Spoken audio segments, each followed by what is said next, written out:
So that's when sort of the IMF did become a bank in a way, and it could create money. And that's what the SDRs came in.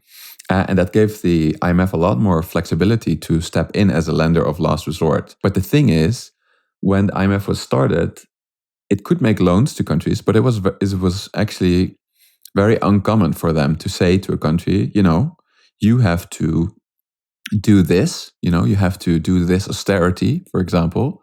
You have to cut government spending, and then you can get our money.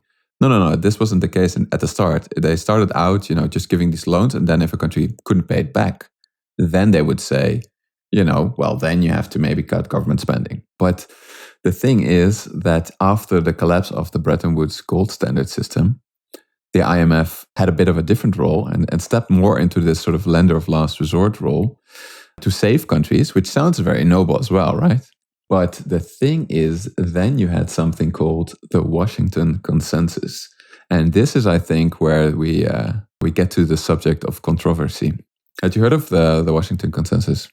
I have. It gets brought up quite a lot in conversations about sort of international economics and socialism. Yeah, exactly. So what's your take on it? I think there's problems with it. Obviously, to a certain extent, the idea of sort of a strict fiscal discipline, getting limiting your deficits to a certain extent might not be correct, right? Because it seems like a lot of times deficits can be good if they're productively spent. In general, that sort of austerity politics, I think, is probably not in the current sort of economic hegemony that we have viewed very favorably, which I think is fair. But other than that, I think a lot of the other stuff, trying to have robust systems for foreign direct investment and respecting foreign investor rights and to a certain extent liberalizing institutions and trade probably makes some sense, right? That if we assume that foreign investment and sort of also the cultivation of domestic investment are good ways to build wealth, well, building strong institutions around those things probably makes some sense.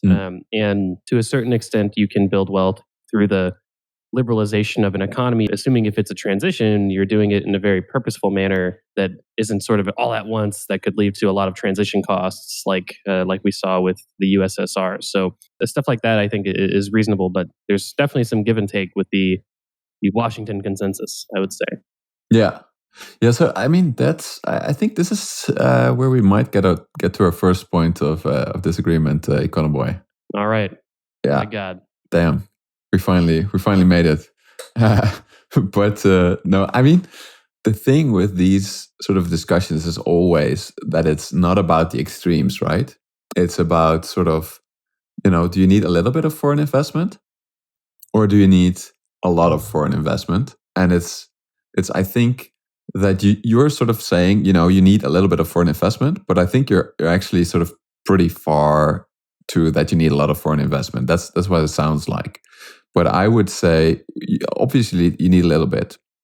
But I would say most of the Western economies developed without it. For example, Europe, after the Second World War, in the Bretton Woods system, there was massive capital controls. Capital controls was the norm. There was free trade, but very limited capital. And so, of course, you had some foreign capital coming in the form of the Marshall Plan. So that's in government sort of aid. And also at the time, you had sort of lots of, people forget this, I think, that you had lots of state institutions. Like, for example, in Germany, you have the KDW, the German State Development Bank. Also here in the Netherlands, you have an institution called, it's now a private bank, but it used to be a state bank, NIBC, I think. And similarly, you had all of these sort of big state institutions when we were developed. And similarly in the United States, I think you had a lot of state institutions, right, in the 50s and 60s and 70s before they were liberalized.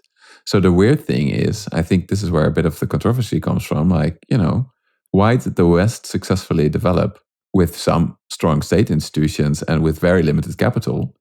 And why do we now need these Western investors? Right. I would agree to that to a certain extent. That, like, if you look at developing countries that are doing quite well, foreign investment as a percentage of total investment is often it's not like 80% of their investment is foreign investment. So I would agree with that to a certain extent. To me, it's really more so just the idea of one of the worst things that a country can do, it seems, for their economy is to have very sort of vague and not particularly stable rights for investors, whether they be domestic or foreign. I mean, at least the way that I would think about it, I don't know. These things are regulated differently naturally, but typically I would say that fundamentally you'd want these two to have some similar right when they make an investment in the country, domestic and foreign investors, because it seems that whenever a country sort of engages in expropriating capital or doesn't have a strong security apparatus to protect capital, it seems like when these things are the case in a country, when there's domestic instability, and especially when that instability leads to basically countries not being able to, or investors not being able to retain their investments, that this leads to really, really negative effects for the economy. And so that's really my point when I say protecting the rights of investors. I hope that makes sense. Yeah, but I wonder if it's true, because sort of then the elephant in the room becomes China, right? Like, how safe have your investments in China been? How safe have your investor rights been in China? And how successful has China been?